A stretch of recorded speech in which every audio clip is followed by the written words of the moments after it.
Bonjour Jérôme, je suis contente de te voir ici. Ravi de te revoir dans cette maison Voilà, oui. du Danemark. Ouais, où on est content de voir l'œuvre de Mette Winkelmann. Absolument.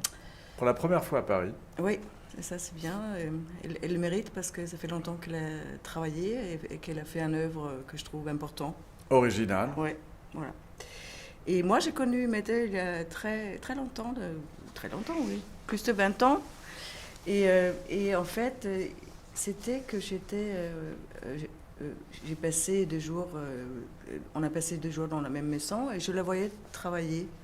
Et ça m'intriguait parce qu'elle était en train de regarder des photos sur Internet des gens qui vendaient leur argenterie. Mhm. Et comment c'était positionné l'argenterie, une image après l'autre, 1000 images. Elle était là, fascinée avec ça. Et moi, j'étais fascinée par elle, qui était fascinée avec cette manière que les gens mettaient de l'ordre pour vendre un truc. Et aussi comment il y en avait qui avaient bien nettoyé l'argenterie, d'autres l'avaient laissé un peu abîmé et tout. Il faut dire qu'au Danemark, on a une grande tradition aussi d'argenterie moderne. Ça veut dire qu'il y avait de toutes sortes. Et voilà. Et du coup, bien plus tard, j'ai vu qu'elle a fait, je viens de la feuilleter à nouveau, un livre qui s'appelle Spoons, qui s'appelle Digging with Spoons. Et je pensais qu'il y avait là quelque chose d'intéressant avec Mette, parce que Digging with Spoons, c'est une métaphore, normalement d'une métaphore pour... C'est vraiment pas... C'est ça qu'il ne faut pas faire, n'est-ce pas?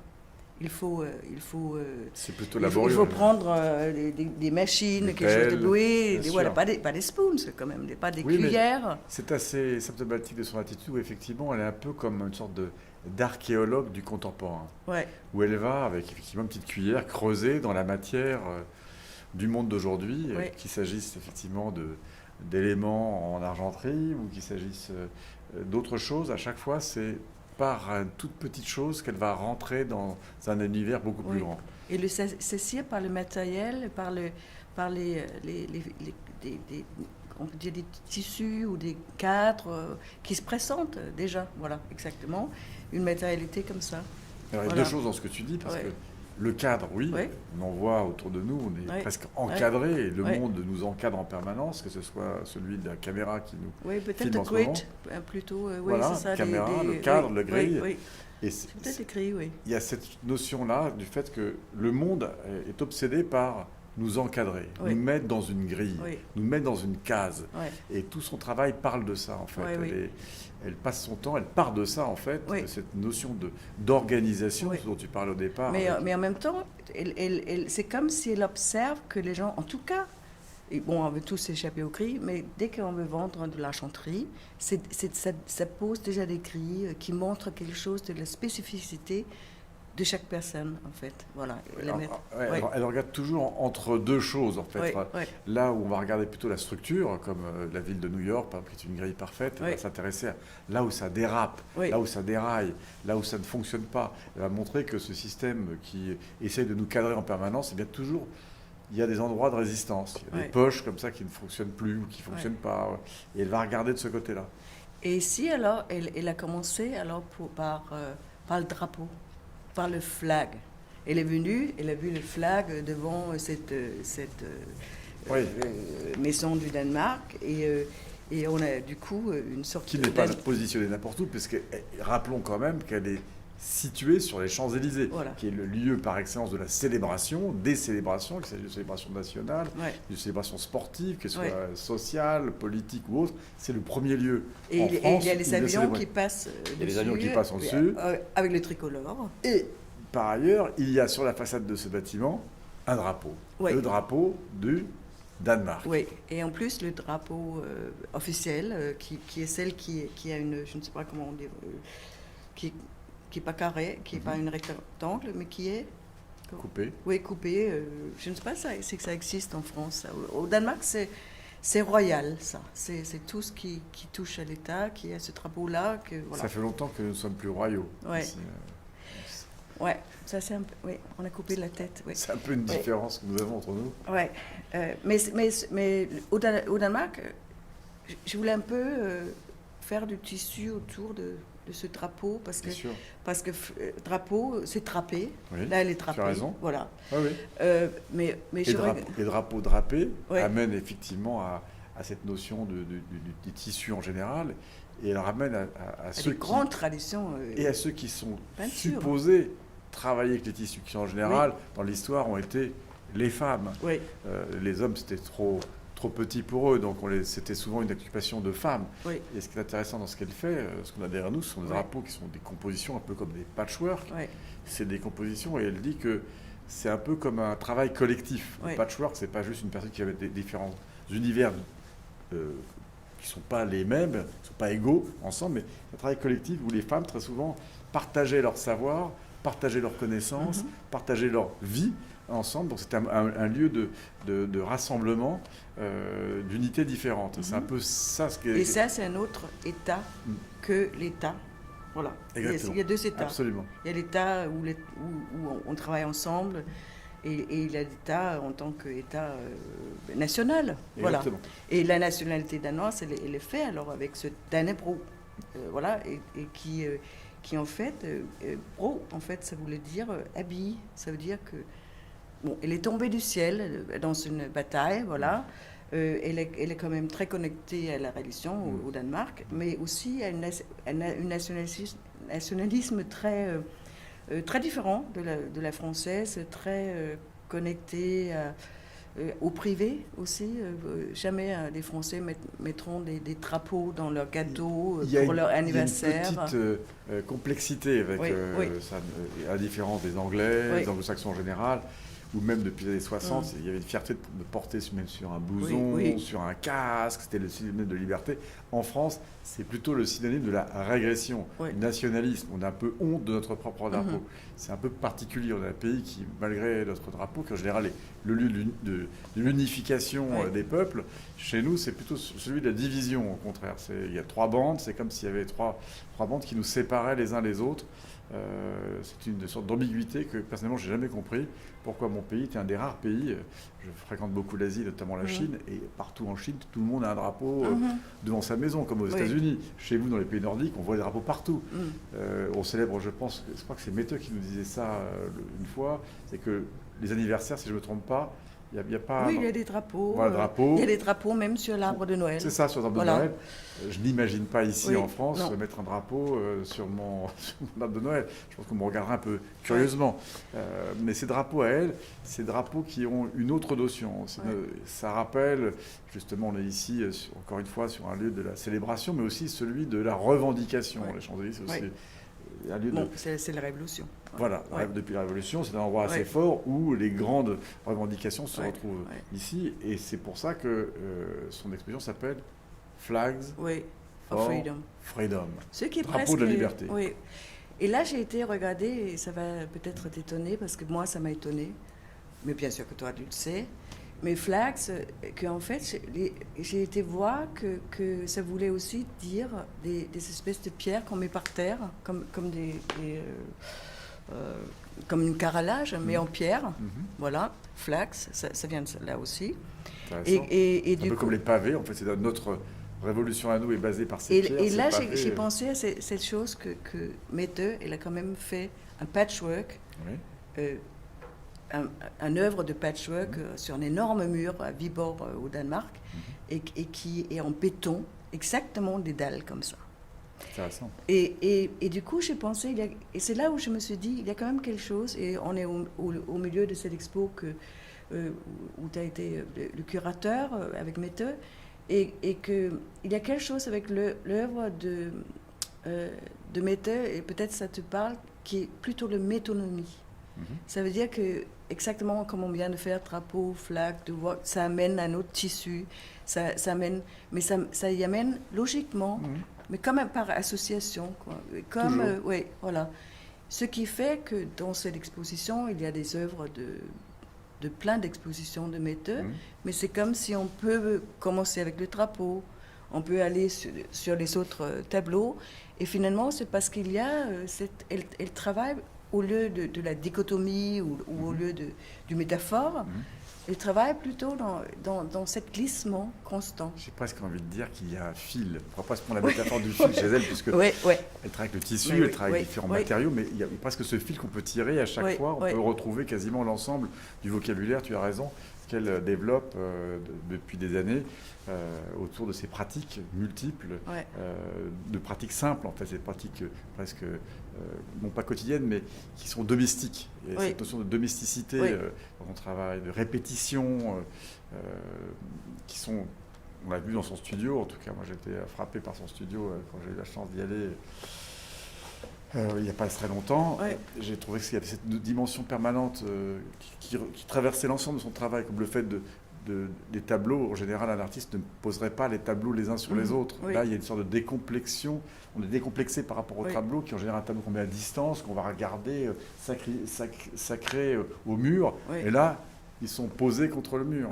Ils sont les uns sur les autres, posés comme un stack, comme ça. Et quand ça donne l'idée qu'on peut quasiment les soulever et regarder l'un après l'autre. Donc il y a cette notion de mobilité, de simplicité. Le drapeau est posé non pas en berne, mais il est posé là, ici, comme si elle l'avait utilisé pour faire une performance sur les Champs-Élysées, et l'avait ramené ici et posé là. Donc il y a une sorte de renversement de l'objet d'art sacrifié, soit sacrifié plutôt sur un socle, soit posé sur un mur, comme un tableau, l'espace du tableau, qui est un espace sacré.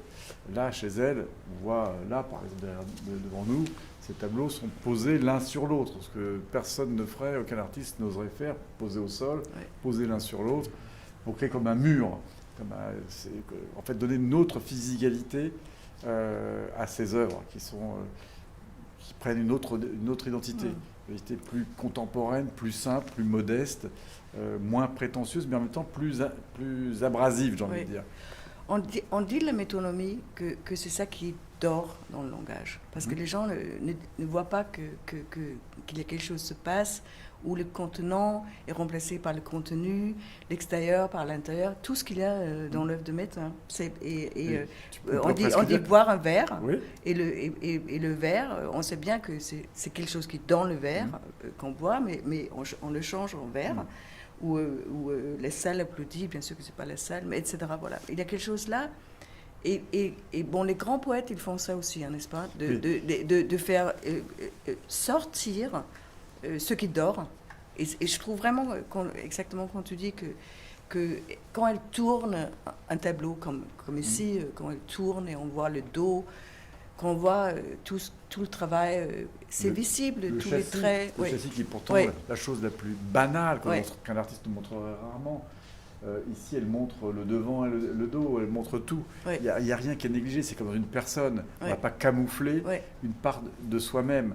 En fait, c'est ce que j'aime chez elle, cette notion très poétique, et la formule de métronomie, je trouve très belle, qui correspond vraiment à cette façon qu'elle a, elle, très particulière, à la fois très modeste, mais très puissante à la fois, d'une artiste qui est presque une poète, et cette notion de poésie, d'écriture incroyable chez elle.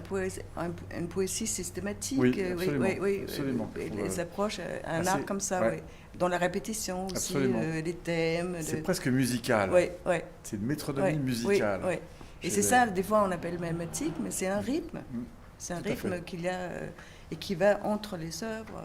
D'ailleurs, son ami a réalisé une bande musicale spécialement pour l'exposition. C'est-à-dire que je crois que régulièrement, elle ajoute justement ce rythme dans le rythme dont tu parles.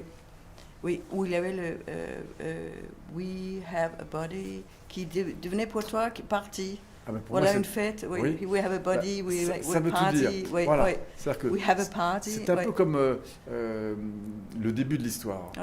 C'était une manière de clamer dès le départ que ce n'était pas juste quelque chose de visuel, c'est we have a body, on existe. J'ai un corps, tu as un corps, et nos corps ensemble créent... Et on ne l'est pas, on l'a.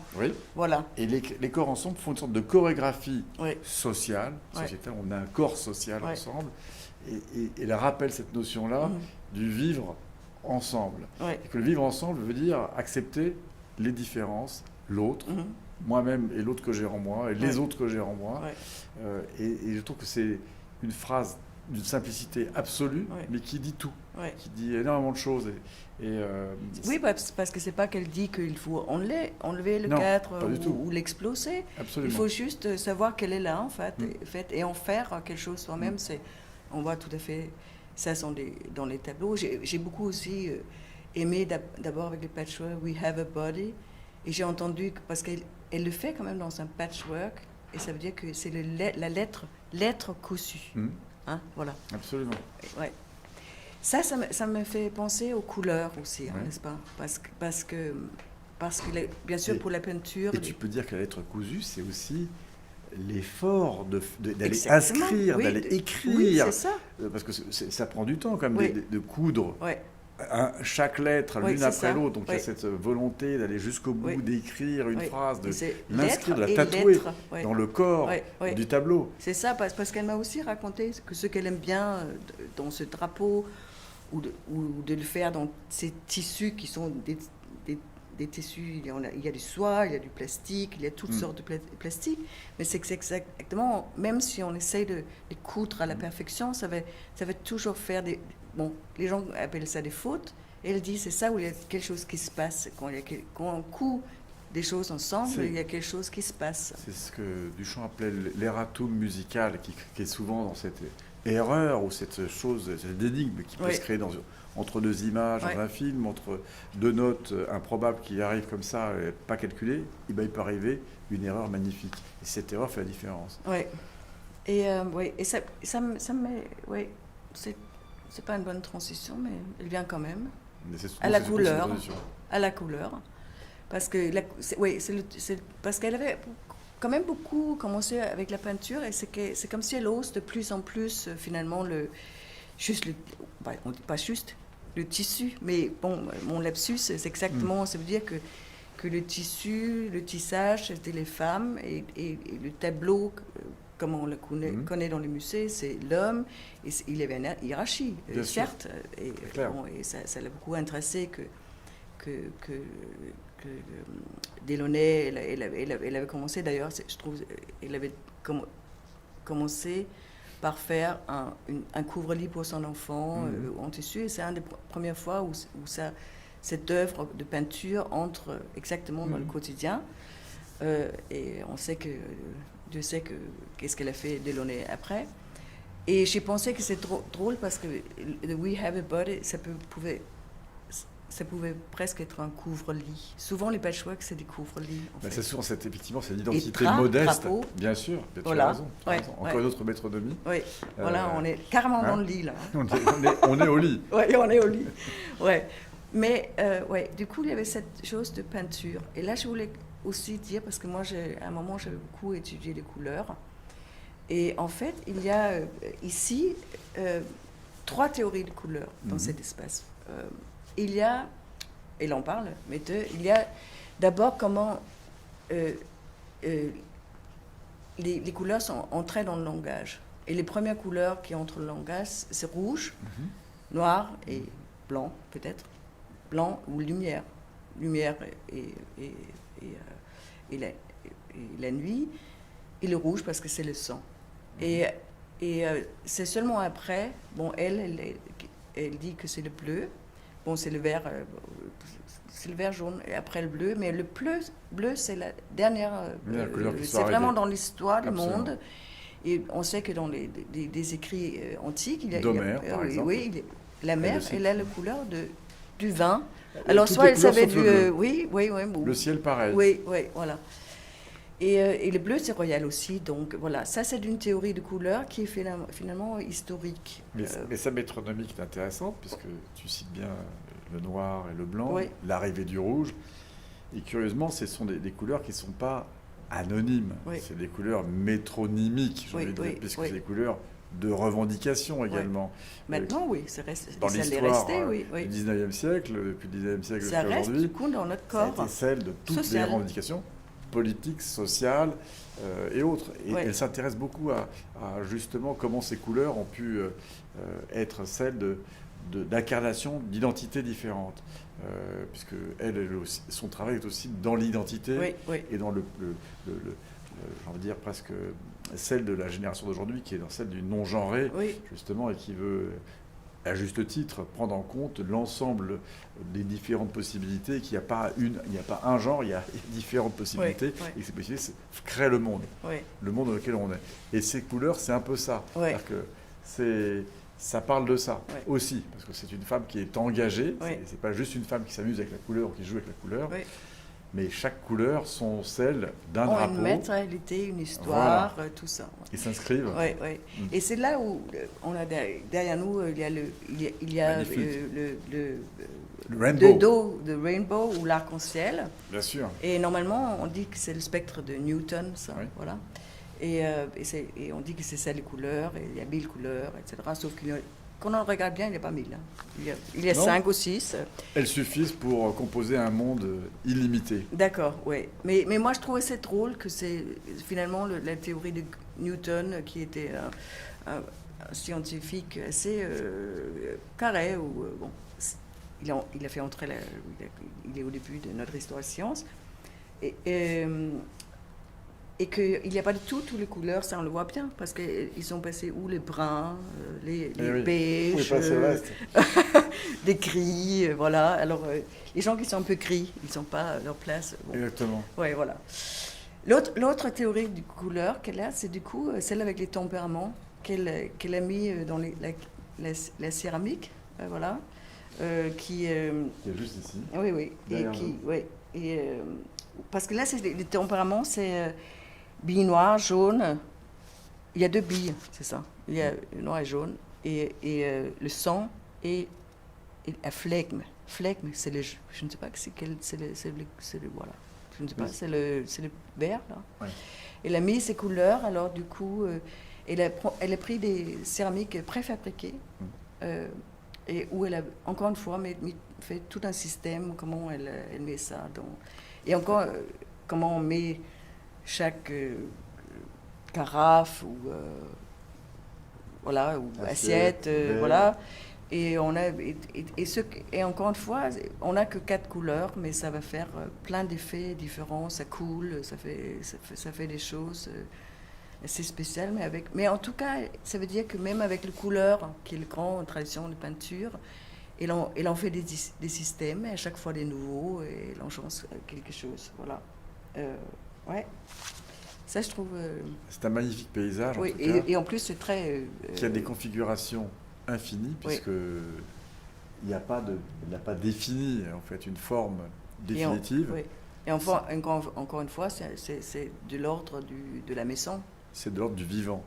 Puisque cette forme peut évoluer, le nombre peut évoluer, la configuration peut évoluer. C'est un peu comme le monde, un monde qui est en évolution permanente. Et je pense que, du coup, tout l'œuvre de Mette, en fait, je trouve que c'est... parce que, bon, on peut dire... on a l'habitude de dire que c'est une femme artiste, etc. Mais je trouve exactement qu'avec tout son travail, c'est d'une douce explosion des dichotomies, d'une manière carrée, finalement, de voir le monde, et y compris les sexes, voilà, y compris...